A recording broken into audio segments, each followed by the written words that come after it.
Hello' friends, আজি আমি জিকা আৰু মাছৰ জোল বনাম। এয়া মোক বৌয়ে কাটি দি আছে আৰু লগতে আমাৰ টিকলিজনীক পঢ়ায়ো আছে। আৰু মই মাছটো ধুই আনিলোঁ। এতিয়া মই মাছ ভাজিম। মোৰ কেৰাহীও গৰম হৈ আছে। ইয়াত মই এতিয়া মাছটো দি দিম। মোৰ মাছটো ভাজি হৈ গ'ল। এতিয়া ইয়াতে মই পিঁয়াজ দি দিছোঁ, লগতে আদা নহৰু আৰু কাটি থোৱা জিকাটো মই ইয়াতে এড কৰিছোঁ। আৰু লগতে ইয়াত মই হালধি নিমখো দি দিছোঁ। আৰু কোনে কোনে মোৰ চেনেলটো ছাবস্ক্ৰাইব কৰা নাই, প্লিজ ছাবস্ক্ৰাইব কৰি দিব। আৰু এয়া মোৰ জিকা আলু ভাজি হৈছে আৰু আমাৰ ঘৰতে খুন্দি থোৱা মছলা দি দিছোঁ মই। আৰু লগতে দিলোঁ জলকীয়া গুড়ি। আৰু এইটো ভাজি হোৱাৰ পাছত ইয়াত মই পানী এড কৰিম।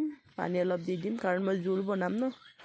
পানী দিয়াটো মই দেখুৱাব নোৱাৰিলোঁ। এয়া মোৰ চব্জি উতলি আছে। এয়া মোৰ মাছৰ জোল ৰেডি।